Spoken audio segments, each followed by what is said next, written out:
Hello and welcome to another Digital DJ Tips podcast.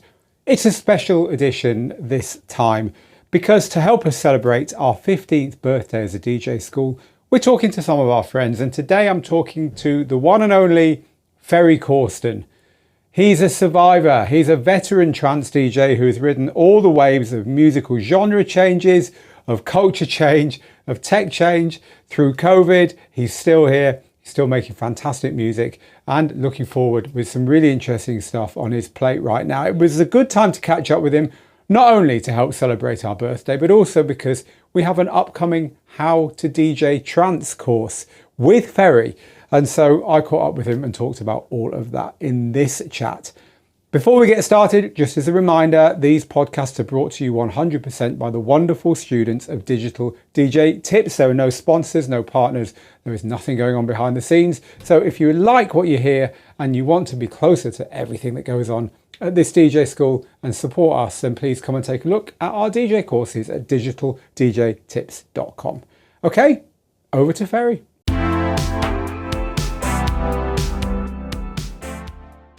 Ferry, thank you so much for joining me, and it's great to have you here on the 15th birthday of Digital DJ Tips. Pleasure, yeah. Happy birthday. Thank you. And yeah, it's a while since we talked, and you're kind of still here in the best, in the most positive sense. You're a natural survivor in the notoriously fickle DJ scene, where grinding away. Yeah, people come and go, and but you've proven you've got nothing left to prove. And so I thought it would be nice today, as we're looking back and getting nostalgic, to talk to you about your long career and about then and now as our kind of theme. So I think a great place to start would be just to ask you about the very, very beginning of your career and how you got into DJing, where you were, what time of your life it was, what you were doing. Yeah. Give us a picture of how you got started. It was really, I think with many of us, it really started as a hobby, right? I mean, I just got inspired by this radio show that was on Dutch radio. It's called The Soul Show, and one of the items in the show was, the show was featuring all like the latest disco music. This was in the 80s. And one of the items in the show was this 15-minute mix that listeners could send in, but it wasn't a DJ mix. It was like cutting, pasting, reel-to-reel tape, and the whole idea was to be as creative as possible within those 15 minutes with as many records as possible, all edited and mixed and stuff. And for me as a kid, that was like, this is cool. I want to do that. Wasn't really inspired by any of the top 40 music that I was hearing. I love that for me unknown music, right? So fast forward a few years, start going clubbing, met a few guys who had a set of turntables. I was already buying some records, and we started putting together mixtapes and practicing a lot of mixing and actually doing the reel-to-reel cutting and stuff, cutting and pasting on tape as well myself, just trial and error really. And one of those mixtapes ended up in the hands of a guy who had a bit of equipment, call it a mini studio, and that was sort of our my first introduction to producing music, and I was like, okay, I want to kind of see if I can make the music that I'm actually playing here, instead of just playing the music. And that was the start of it all. And so my whole thing was actually from a bedroom hobby DJ, got introduced to the production side of things, started focusing on that more. And the DJing was always a bit of a hobby on the side, but my main thing was always the production side of it. And then a bunch of successes with I think my first, so call it a success for me, was Moonman, Don't Be Afraid, and Galaxia on the B side, and a few more, and then Out of the Blue by System F hit, and that opened everything up. I knew how to mix a few records, but that was different in my bedroom, but it was different, from being in a club. And then your partner in crime, Steve Canuretto, then working with Ministry of Sound, was on the phone like, Ferry, you're out of the blue is creating massive waves here in the UK, and we would like to invite you to mix Trance Nation for us. Yeah, and that first one was 400,000, 500,000 copies, and all of a sudden, all the doors of every club and festival opened up, and it was everywhere. And the rest is history, really. You're right. Yeah. It's an incredible story, and you're taking me right back. I'm getting goosebumps just thinking about. Yeah. There's so much to unpack there, and so let's go back to the very beginning then, when it's a hobby, right? You're listening to mixes that haven't been done on turntables, that haven't been done the way DJs, we're very shortly going to be DJing all over. I mean, we're talking about Europe here. Europe was our playground back then, but a box of records, 2 Technics turntables, that was how it was done. But you were listening to DJs that were making mixes that were not done like that, because it was a little bit before that, and then you were producing the music very quickly that you were hearing being. So in other words, your whole introduction wasn't really anything to do with DJing. It was cut and pasting together tracks to make almost mashups, almost like your own re-edits, and then producing. Yeah. And DJing came as a second.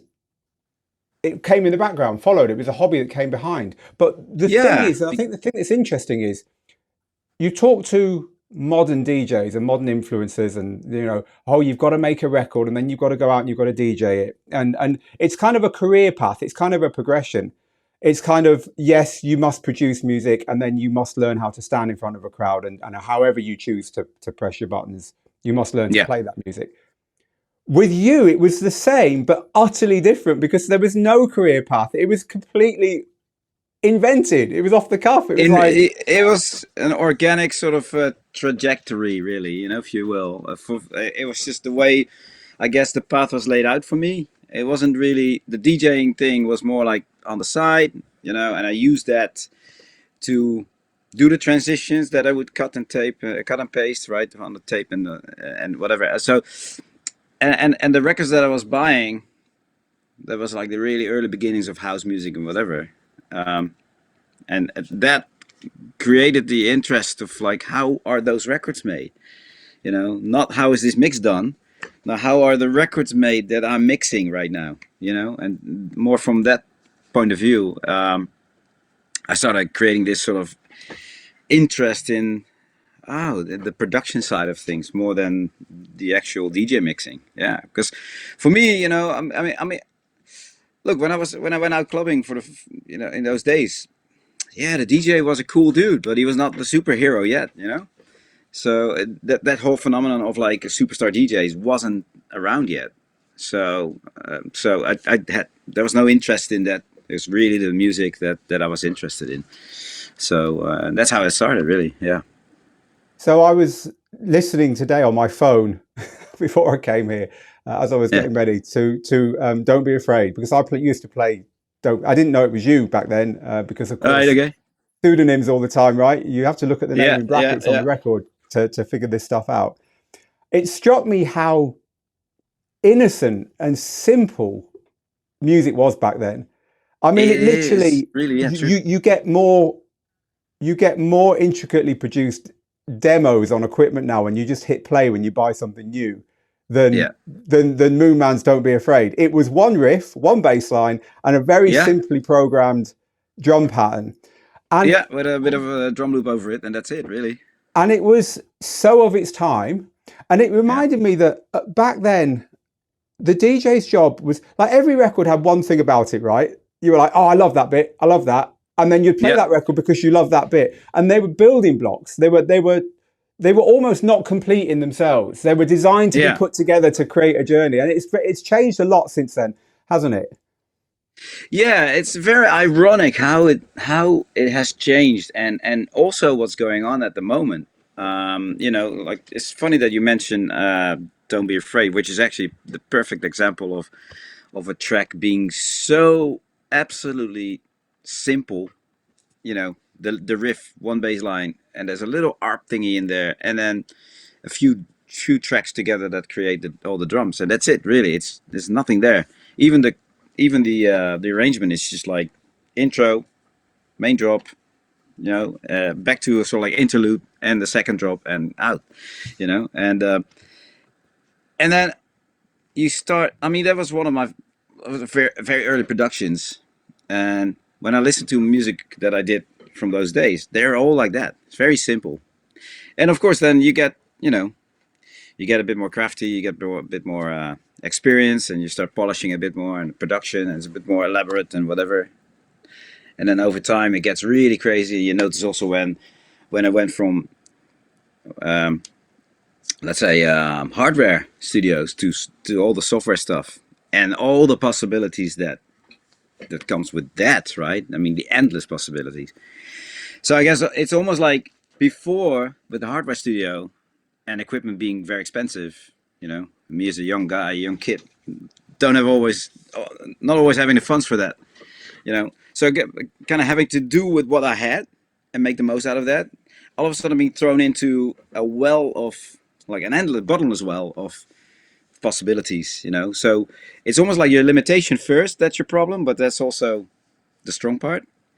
And then going into this bottomless well where the unlimited stuff becomes your problem, right? Because when do you say it's done?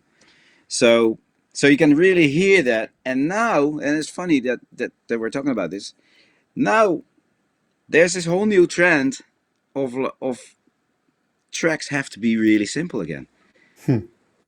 So when I listen to some of the demos that I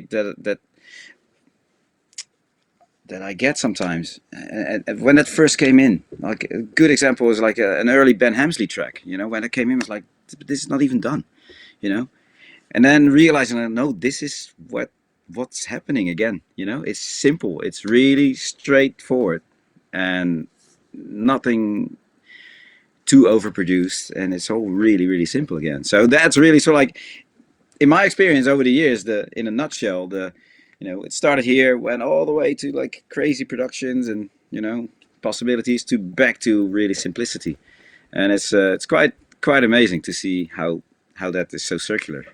It's really intriguing, isn't it? It's almost like a pendulum that swings backwards and forwards. Yeah. And yeah, so again, back to just unpacking your story of how it all began for you. I remember driving along a very boring suburban street in the grey Manchester drizzle with a pile of posters and flyers in my car, and we were dropping them off at all the student drinking holes in South Manchester before our club night on a Saturday where I DJ'd. And I remember System F coming on the radio. I think Judge Jules played it on his Saturday show and on Radio 1 in the UK. First time I'd heard it. And I remember thinking that everything has changed and things are never going to be the same again. I seriously mean that. That's how it felt when I first heard that song. Because to a lot of kids in Europe, I think I'm probably speaking correctly when I say this, house music was an American thing. House music was fantastic, but it wasn't ours. Yeah. And all of a sudden, all the influences that we'd loved, Kraftwerk and Depeche Mode and New Order and Europop, European synthesizer pop music from Italy and all that stuff was being reinvented in this music that was full of melody and emotion, but had the electronic kick drums from house music and had the construction of house music, but melody had come back. And I just remember thinking, this is it. This is what I've waited for. This is what's been missing. Did you stumble over that? Was it something that you were kind of compelled to make? Were other people making it and you jumped on as well? Where did this, right, forget all the noodling. We're going to put huge melodies into music again. Where did that come from?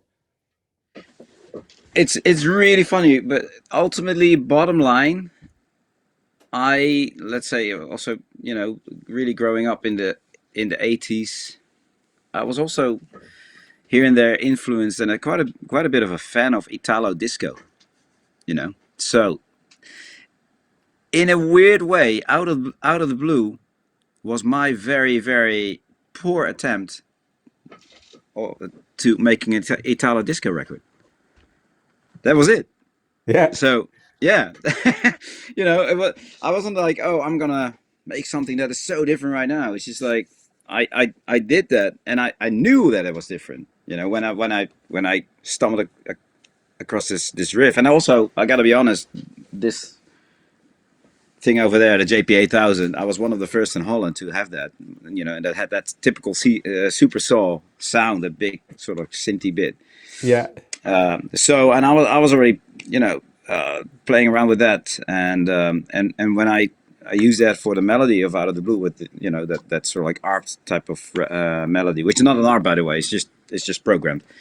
Um, I was like, oh man, this is massive, really. And then a friend of mine who's always, at the time, he was always clubbing, and he used to, he loved his party candy, so he knew what that feeling was like. He came in just on a weekday, so I told him, John, I've just made this. What do you think? He's like, oh my god, I'm getting these same feelings, like the tingling or whatever that I get in the weekend when but I'm not. This is just in the music. This is crazy, man. This is massive, right? So and yeah, so I started playing it around to some So of my maybe it friends, was and John. Maybe it was John that influenced the infamous quote from you that I read in Mixmag back then. It said something like, "I've figured out the chord progression that sounds great on ecstasy." So we're gonna offload that to your mate John. You were yeah, utterly innocent in all of that, but John yeah, told yeah, you. yeah, yeah. Let's do that. Fantastic. Well, But yeah, in all fairness, I think you had.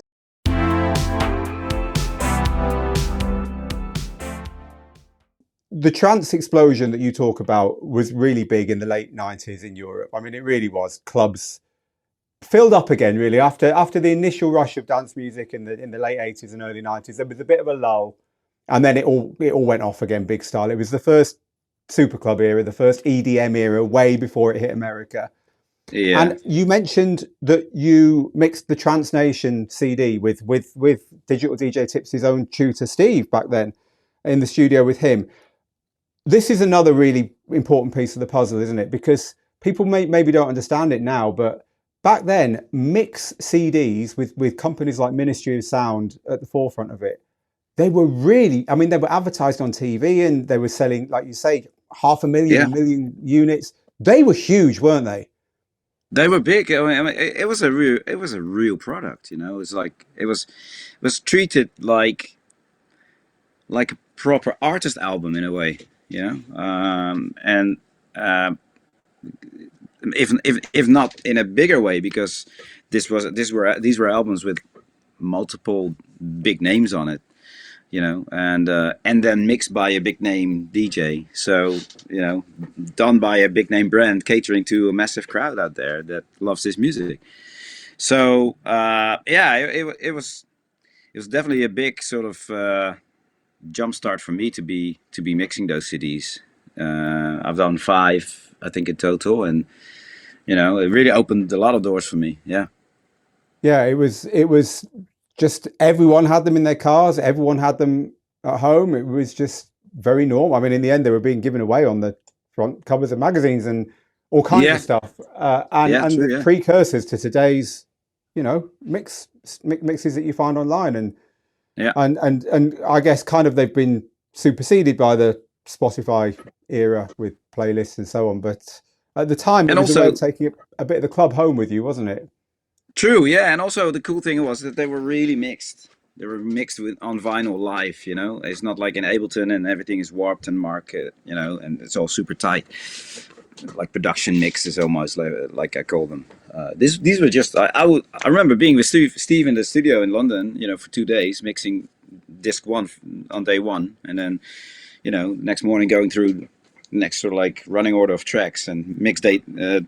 Make the second CD the next day, and then I was done, and Steve went in back in with the engineer to just chop everything, quickly edits, so a 3-hour mix became 45 minutes, sort of on a CD, right? Yeah. And that was how that was done. Yeah. So it was, so the transitions were a lot more raw and real and honest instead of now where everything's really perfect, right? So yeah. So Interesting. that vibe you said, like you bring a piece of the club with you, where you know where you really hear a DJ mix on vinyl, two tracks together, where you know, and some of these productions back in the day on vinyl, you had a lot of variables. Some of the productions were not as tight. Then you had like vinyls were pressed in different plants, where maybe there's a bit of a error margin, right? So you hear these kicks drift. Even the mix is tight, but everything's sort of like drifting in a way, and yeah, that had its charm. Yeah, It definitely did. And nowadays we have DJs saying, how do I get all my songs to the same volume? And like, well, you use the volume controls on the mixer. there's your gain, right? Isn't it? That's what they're there for. And it's like, no, I Yeah, want it all to be the same when I load it. I don't want to have to do any of that. And it's like, well, yeah. what else are you going to be doing? That's the We fun used of to it. spend I know. you used to know the EQs for your tracks, didn't you? You used to know this was a really Yeah, poor pressing, and you'd need to set it a certain way just to make it sound put some of the even bass in half the good. mid here. Yeah, Yeah, and you'd know yeah, the ones that drifted, like you say, that maybe the hole wasn't in the middle, so that you just knew that as it got near the end, yeah. it was going to get harder to transition out of. They Yeah, were I mean, different. look, mixing was just a different thing back in the day. I mean, back in the day, when I say back in the day, same as today. What you're just mixing on vinyl, in a way, is very different than chopping a USB stick and everything is just like there, right? And super tight and whatever. I mean, when was it? A month and a half ago, 2 months ago, I had a show in Outernet in London, and I did a 4 hour set, of which 1 hour was a vinyl set. And to be honest, I haven't played vinyl in a club for over what 15, 16 years, So I mean, playing vinyl in a tiny studio again, just for shits and giggles, it's one thing. But to be out there again playing that, so for me it was like, oh, okay, let's see, bit rusty, but it's a different beast. It really is a different beast than just a USB stick, and here we go. Yeah. Yeah, yeah, definitely. So what do you miss about the old days of DJing? What's gone that you kind of look back on with fondness? Well, there's a nostalgia in the music, also in the fact that a lot of people were used to long tracks. People had the patience, right? That's what I love, because technology wise, everything is always, there's technology and there's improvements for a reason. We make things better and easier for us. Until you get to a point where you start longing to that, like, no, I like that being difficult, right? So the one thing I don't miss is carrying the vinyls. You know, being in an argument with a ground stewardess at the airport, that I can check that in, or as hand carriage has to be in the hold, and then it not arriving, so you have no music. Although those are things that a lot of people don't think about, but that's sort of logistical nightmares that vinyl carrying it, traveling with it brings. You know, Vinyl. I don't know. My record was in the sun for too long, and it's now like a little football, and try to mix that. It's like, all those nightmares, I don't miss that. The fact that I can now really mix and keep properly, where with vinyl, you know maybe if a track had a difference of like a BPM or two, the keys remain very close to each other, so it's fine. But once you want to mix a 130 track with a 138 track in the same key, that same key is no longer the same key in both tracks, right? So it gets really like, that's the thing that I love in today's stuff. But the old stuff is like, where people know that you cannot jump to another track in the next minute unless you really have to mix through all the good stuff already, and um, yeah, but people just accepted music for what it was, and not being impatient and like, okay, chop chop, next track, right? That is one of the main things that I really love, miss about those days. Yeah, for That's, sure. it's interesting you say that, because where we live in a kind of like a marina kind of place. It's got lots of bars and lots of Yeah, lots of boats moored up, and lots of But on a Friday and Saturday night, it can get very noisy because we hear all the competing sound systems wafting up to our Oh apartment yeah. from everywhere. But I Yeah. know there was a particular night recently where there was a DJ playing outdoors on a pontoon thing, and this DJ, Yeah. I know the DJ, he was playing literally a song every 30 seconds, and it wasn't even one song.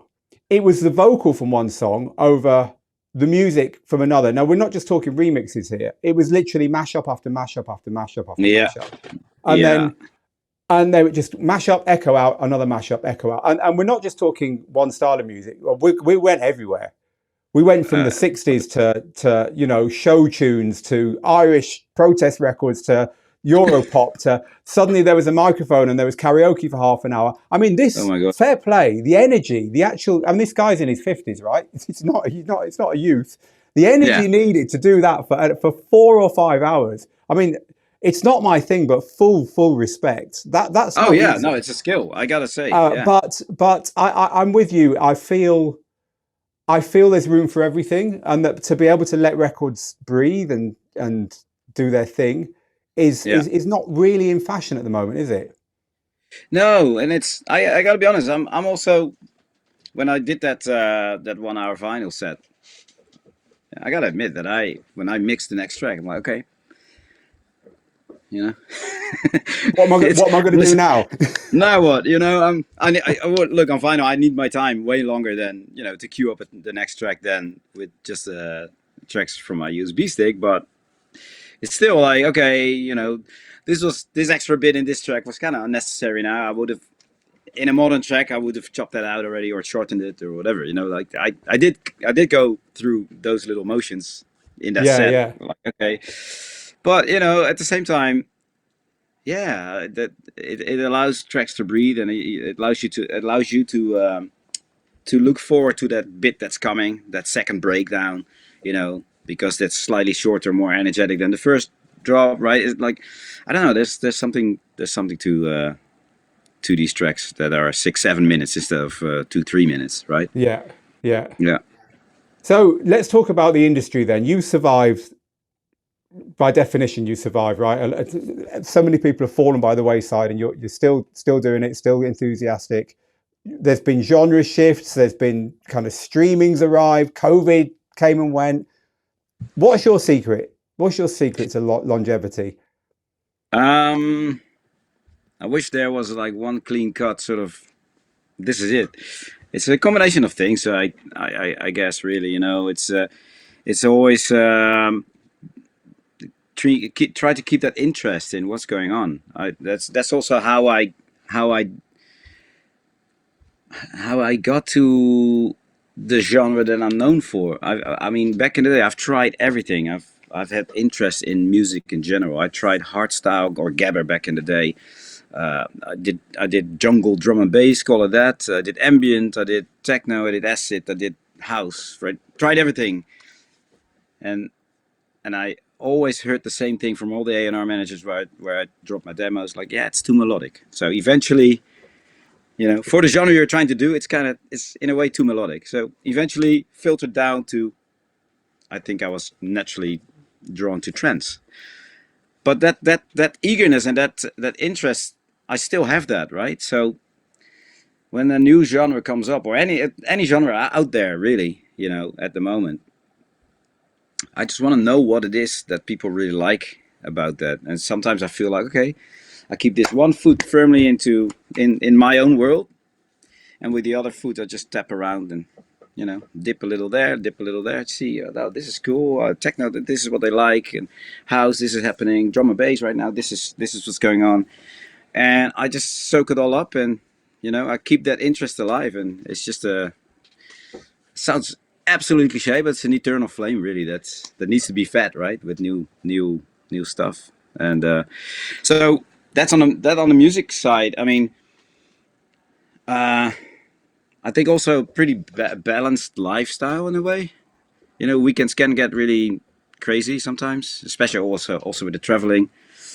But when I'm here, back home, yeah, I try. I'm the home guy. I'm the dad of my kids. I'm the husband to my wife. I'm here in a different sort of capacity, and I got my studio. So if I want to get away from it all, I close the door here, and I'm back in my own little domain and my imagination. And um, so yeah, I think that's really two major things. Also, nowadays you hear a lot of people bringing up the mental wellness situation.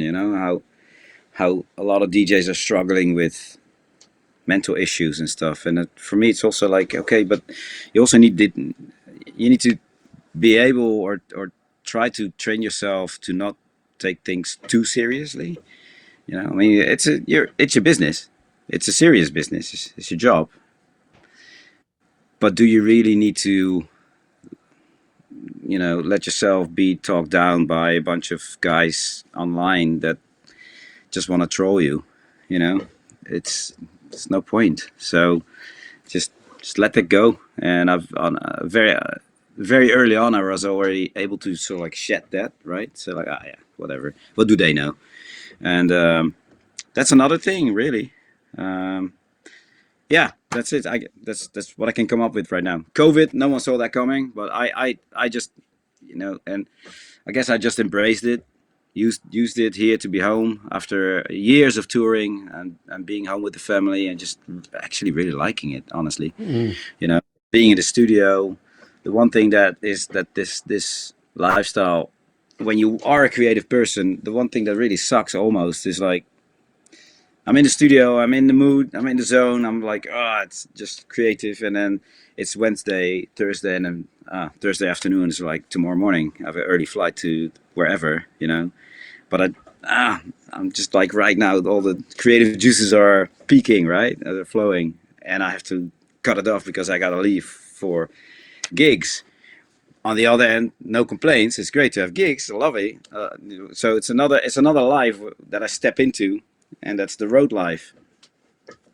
But at that point I rather would have been here, finishing this track. And that what COVID brought, right? There was no there were no gigs, so it was just studio time. It just, yeah, really enjoyed that. So A yeah, I guess just a combination of all those factors, really. a lot of people talk about the COVID reset. A lot of Yeah. people talk about how it kind of saved them, gave them that chance to. And let's not put down, the awful effects of COVID and Of course. the That. Yeah. inequality with which it imposed itself upon society and Yeah. all that. But hey, we were where we were, we are where we are, and a lot of people in the DJ world whose biggest problem was travel and whose biggest problem was dealing with travel. Just Mm. that one thing, imposed lack of travel, seems to have saved them. But I remember in my mid 30s when I stopped DJing full time professionally and pivoted towards having a DJ school and teaching DJing. One of my drivers was looking at DJs my age. So you would have been around my age as well at that time, looking at my contemporaries, and actually not suddenly I wasn't jealous of them anymore. And I don't mean that in a bad way. I mean, I wasn't aspiring to them anymore. I suddenly Mm. thought, actually, I don't want what I don't like the direction I see you guys going in. It looks like a bad path.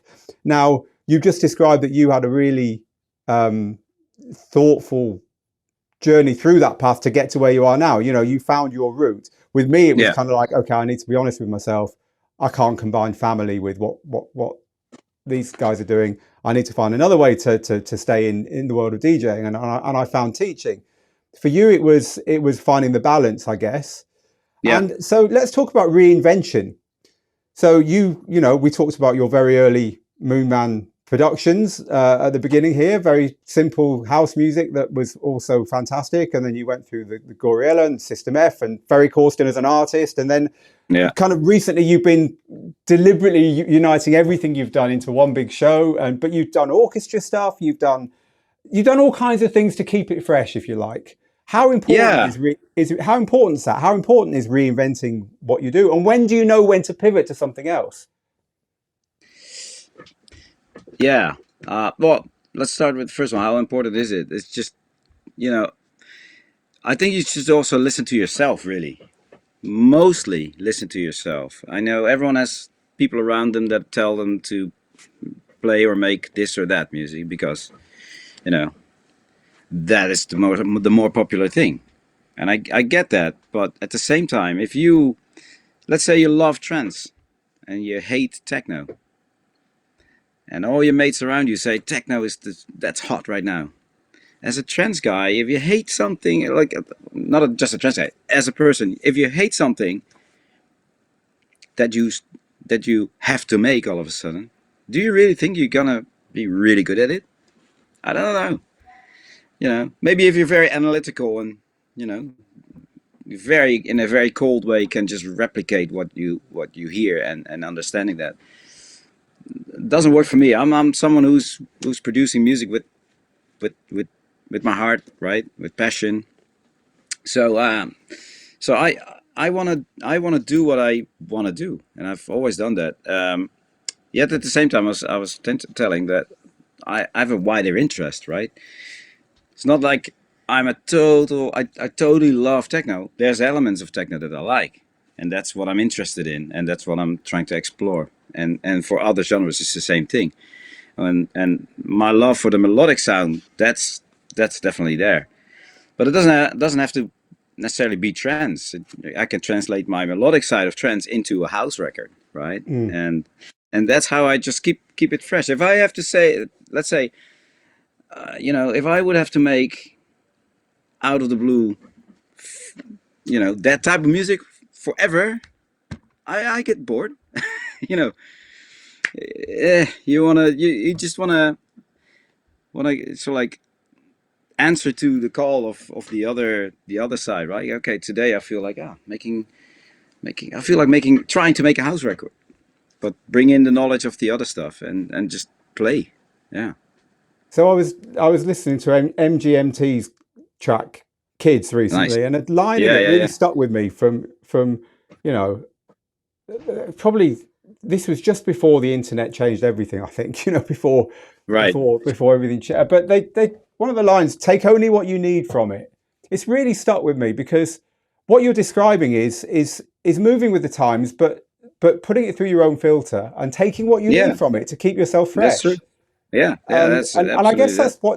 that's what DJs do, isn't it? If you're a DJ for any length of time, your record box is going to be full of tunes that have to be different from each other because genres didn't exist when they were made, right? So they've got to be Yeah, different. You couldn't make a yeah, trance record in 1974, but there's certainly tunes from 74 that have got a lot of the elements that were being used by trance producers 25 years later.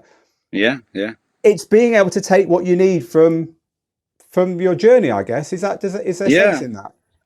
Absolutely. I mean, even today, still in my productions, I would be listening to an '80s track, and there's a little drum roll in a certain track, and I'm like, that's cool. I'm gonna use a Yeah, similar yeah. thing that not exactly the same, or I won't sample it, or I won't program it exactly the same way, but I do it in such a way that it serves the same purpose in the track, and it does Yes. it does to my track what it does in that '80s track, right? That that that mindset. That's what I use a lot, and.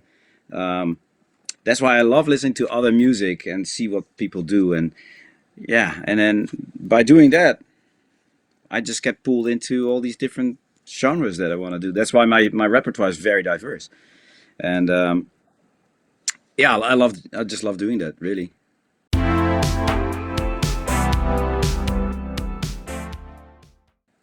So let me share something with you that made us smile on one of our student shows just yesterday. Actually, I was chatting to some students about things that DJs say that maybe they need to be brought down a peg or two, right? And one of these things is, oh man, you've got to take everyone on a journey. It's like Shakespeare. There's 5 scenes. There's an introduction, and then there's a pivot in the middle, and then this whole idea of DJs taking people on journeys. And Yeah, this yeah, guy just said, start with some slower stuff, play the big records in the middle, and then take it down nicely in the last 20 minutes. Do yeah, that again and again and again. And we had yeah, this debate about how much DJs maybe overblow this whole journey thing. But with trance music, this was the journey genre, wasn't it? This was the genre that said, oh, it's got to be yeah, it's got to be. And I think if there's any genre where there's an argument for the whole thing being a journey, a beginning, a middle, and an end, everyone arrives at once and everyone stays for the whole duration and everyone leaves yeah, together. It's trance, isn't it? So Yeah. talk about journeys and trance music. Is there a secret to constructing like a trance set that's bigger than the tracks that are being played? Is there something in that? Well, I mean, look, I think there's a big difference to to uh, to to understand, I guess, right? I mean, if you play a techno set or with some melody here and there, you create that journey with all the combined tracks together. You make that journey. The difference with trance is that every track itself is already a journey, right? So that's the main big difference. So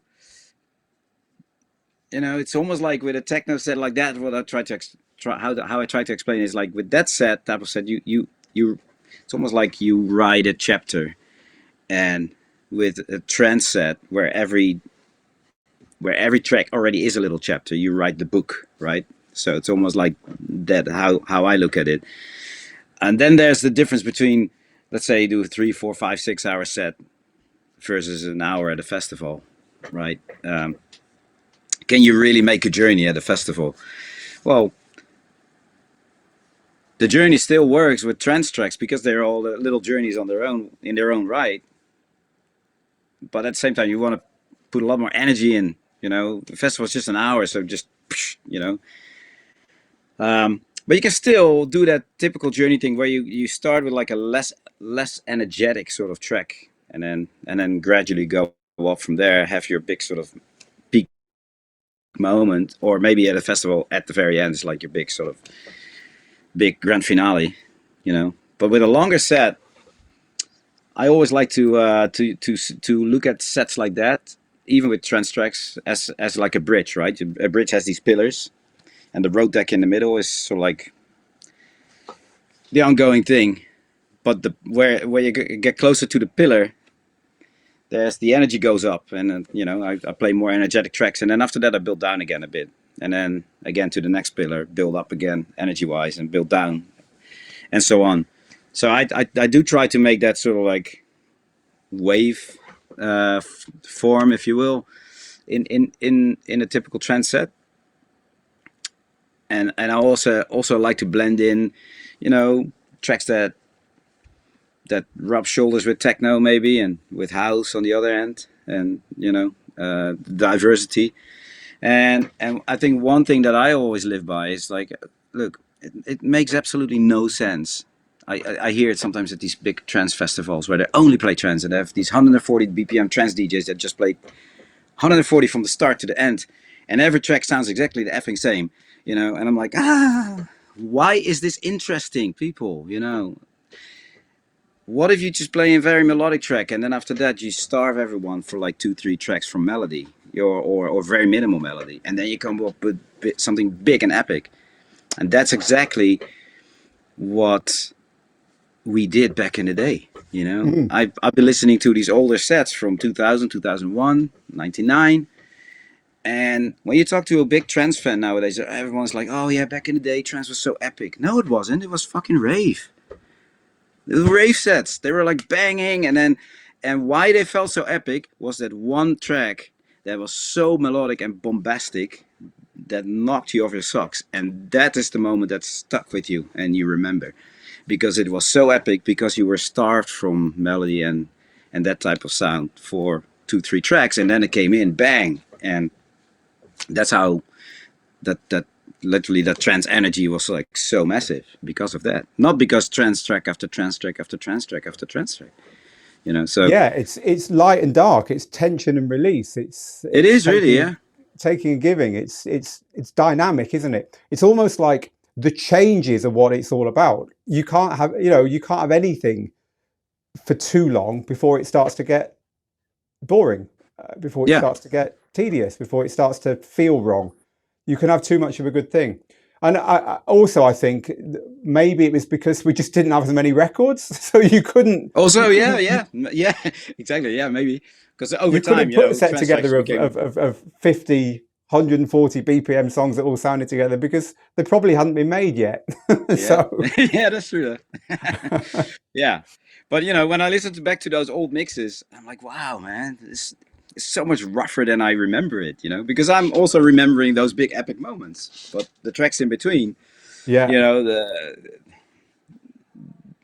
those are definitely more leaning to rave almost than trance. And it was just because of that next moment when that big epic melodic track came in, and everyone was just like, "Wow, goosebumps peaking!" Like, "Ooh, this is so epic." Yeah, Cool. All right. So as we kind of move towards the end of what we're going to talk about today, I wanted to talk about if you could. I've got a few quick fire questions for you at the end, so I'm looking forward to yeah. those. But if you could go back and tell the Ferry who was submitting that first mix to the radio show in Holland one thing about the music industry, if you could give yourself one piece of advice, what would that be? Uh, uh, uh, uh. uh. Well, first, grow a thick skin. You know, just accept the millions of positive messages that you get, and then that one really horrible message that you could be thinking about for the next 5 days. Yeah, It's there.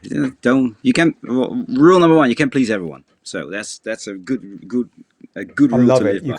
can't please everyone. Well, there you go. Yeah, There's you know. And also when you're producing and your demo is being rejected by you know 7 A&Rs at different labels, you know, take that criticism, and if they just say like no, we don't like it, okay, but why? Can you just tell me what is something I would need to change here? And take that criticism, and again, take what you need from that, you know, and maybe apply it if you feel it. They have a point, and maybe A&R number 8 will say, hey, this is it, right? So, but yeah, I guess that's one. well, you've given us two already. So Yeah, two. Yeah. Oh, and really, look. In the end, if you really have your own vision, believe in yourself. That's and it's a bit of a vague. I guess. Yeah, Ferry. That's very vague, right? How am I gonna do that if I don't get the motivation from the world around me? How can I believe in myself? But yeah, look again. You have this idea of how you wanna put your music out there, and that's that's the best way to show who you are. Be unique. I mean, if I can really dip into that quickly, one of the things that I hated at some point during the big EDM bubble, and to a certain degree still today, is how there was no more sort of uniqueness to artists. Right? Everyone started to sound like each other. I could be, like good example back in the day. Let's say that's whatever for example sake. I would be playing Creamfields, and I was done with my set. And after my set, I would just walk around the festival, and I pass every tent, within the 20-30 seconds that I walked by a tent, I could hear a track, and I know it's Eric Morello, and I know it's Sasha, and I know it was this guy, and I know it was that guy, just by hearing that one sound, right? And here, so many years later, I'm walking at you know EDC Las Vegas, and I'm hearing main stage, and I'm like, oh yeah, okay, another hit and another hit. It's probably this and this guy. So I go backstage, I get to main stage, and I see this a totally different DJ playing the same hits. I'm like, oh my god, is this the scene that what has become? Why? How can I recognize you for being you? And what makes you different from that guy that plays exactly the same music and who's just as loud as you on social media? What makes you you, right? So I think it's really good to have that uniqueness to yourself and try to find that. yeah, it's crazy, isn't it? And even if you see artists breaking through with a sound of their own, this is something I've noticed. So someone will appear and you'll think this sounds fresh, this sounds new, this is something Yeah, different. By the time they release their third or even their second song, it yeah, sounds like everyone else. It's almost like yeah. you only allow one track that sounds like you, and then you And then you have everybody to jumps on it. Yeah, you I have mean, to comply. I think a good Uh, example is Anima came out with this sound, and then now there's 500 million Animas out there, all doing the but same type of yeah, sound. It's like, but I mean, okay, I don't even mean that. But you've probably just solved the mystery in my head, which is it's not so much that you deliberately try and sound like everyone else after you've got a bit of success. It's that everyone else is trying to sound like you. So even I'm if like you were you, yeah, trying to do your own thing, it would be much harder nowadays. I mean, that's yeah, just yeah. how do you cope with playing with people for people who are literally younger than your DJ career, right? How's that, how's that play out? Mm, I don't know. I just go. Look, I feel like I have the luxury of being around for so long in that sense. Call me the old guy among the youngsters, but at the same time, I have my own wealth of repertoire. And Yeah. so I can always dive into just playing a repertoire set, and it's really me. Even though some of the new kids probably nowadays, because they're young, popular, they're buzzing, they're bubbling, right? So they bring in a lot of people that come for them. Um, but yeah, I mean, don't. I always tell myself, yeah, look, you've been around for a long time. People are here. A lot of my tracks have been remixed 100 times over. That these new kids play the new remix of. I mean, yeah. I mean, I shouldn't really be intimidated by that. Just be No, me. no. Is Yeah, there a that's it. wisdom? Is there wisdom that comes with that age and experience? Um, you know what? I don't really want to call it wisdom. Maybe it is, but there's a certain sense of like when you get older, right? You start to see things in a bit of a different way, right? My daughter, for example, 16 years old, and she comes to me all freaking heated up, like, bro, Pop, my girlfriend this, that, and that. What a little bitch, like she's really fighting, and I'm like, what is this about? It's about this, and I'm like, oh my god, really? None of this is important, none of it is important. So I guess when you're older, you start to really just like sift, through the things that really matter and really Yeah, what is yeah. important, and you start seeing life in a different way, I guess.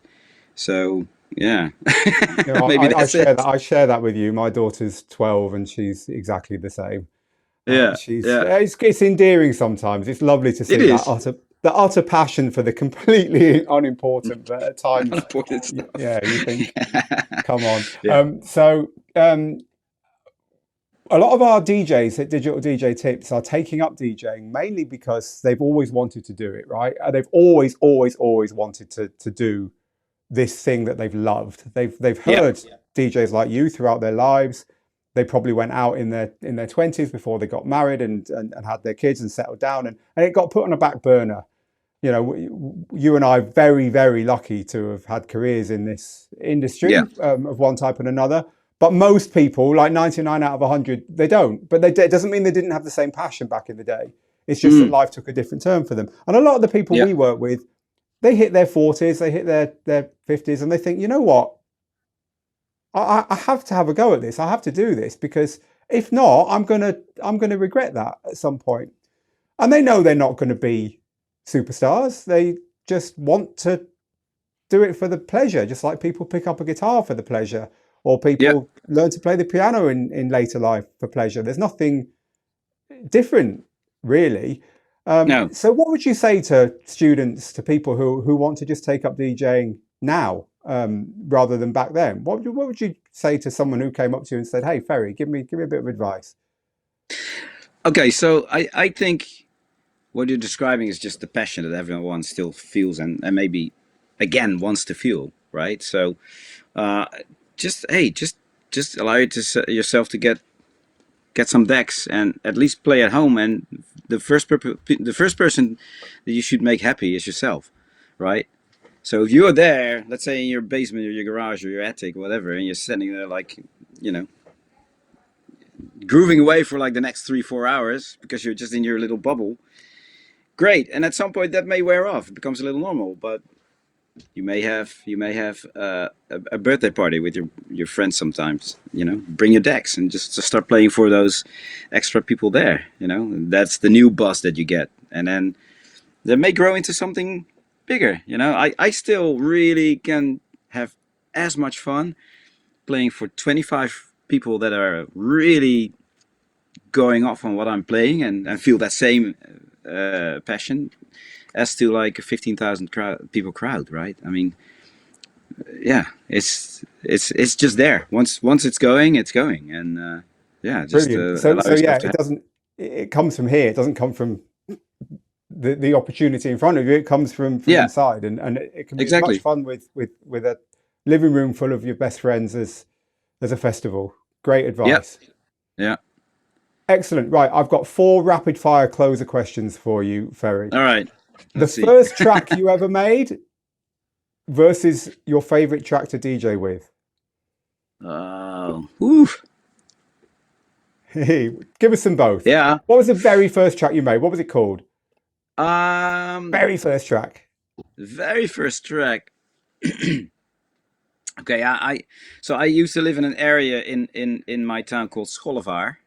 That's the name of of the area. And the first attempt with early in the story when I was telling you that I met, some guys with a little studio. The very first attempt by us to making a track was that track was called Schollevaar Feelings, and it was just literally we put our sampler in a loop. So we had a breakbeat sample. I had like my first little synthesizer that I was playing live. Wah, wah, wah, wah. My mate was just playing with all the filters and stuff, and we were having a blast. So we put on our DAT tape, we recorded it as we went, and you know, and that was our first track. Okay. And the first release track was Total. It's called Total Distortion on a Belgian label called Hit House, and by Spirit of Adventure. We were called Spirit of Adventure, named after the Greenpeace main ship of the Greenpeace fleet, Spirit of Adventure. Oh, I So, love it. So all right. So let's go with that one. Favorite track to DJ with? favorite track to teach with. Oh man, that's really hard. Yeah, That is yeah. so hard. That is just there's so much music out there. I The mean, one look, the one that never honestly, leaves your box. yeah, that would be definitely out of the blue. I mean, Okay. it's So people so still so get upset really if I don't play it. really you've negated my question because you made them both. You made both the first track you ever made, obviously, and you also made your Yeah, favorite I track guess to so. DJ Yeah, with. yeah, there I you won't go. make you Yeah. choose between those. But however, next question: one piece of gear that you couldn't live without. Honestly, my laptop sounds really Ah, boring, but okay. that's Yeah. everything. It's my lifeline to home. That's my lifeline to the world, and that's my studio. That's my record box. It's everything, really. Yeah, yeah. Best single piece of advice for an aspiring trance DJ. Aspiring trance DJ. Uh, yeah. I guess I said that already. Really, really, be you. Be you. In any way possible, because the guy that you worship is already there, or the girl, right? That artist is already there. So don't be that artist. Don't be you, but take what you need from that artist and see if you can make it yours, right? It's been our phrase of the podcast, hasn't it? Take only what you It need is, from yeah. it. Take it, Yeah. yeah. Or Credits to MGMT. as Oasis said, you got to be yourself. You can't be no one else. So That's really true. Yeah, it really yeah. is. Yeah. All right. So what next for Ferry Corsten? Now we know we have a DJ course which we're very much looking forward to coming out with you. But apart Yeah. from your DJ course, which obviously you're hugely excited about, what next for Ferry Corsten? What next? So next to Ferry Corsten Gorilla and all of that stuff, I also do Fair, which is my ambient project, and so I'm sort of like putting ideas together for the next album.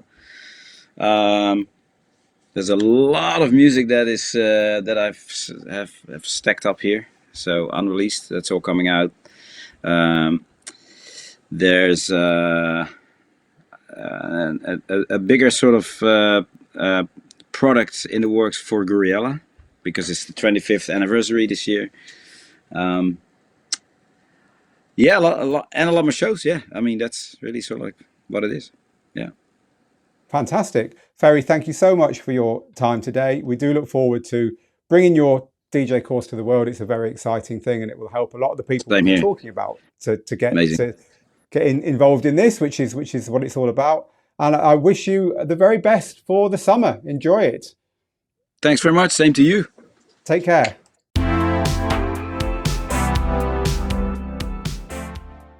A really nice chat with Ferry, and also exciting that we've got this DJ course where he teaches how to DJ trance, and coming very soon we'll let you know more about that. If you've enjoyed today's podcast, please do let us know by hitting the 5-star rating or leaving us a nice review on your podcast platform of choice. Thank you again to Ferry for spending his time with us today.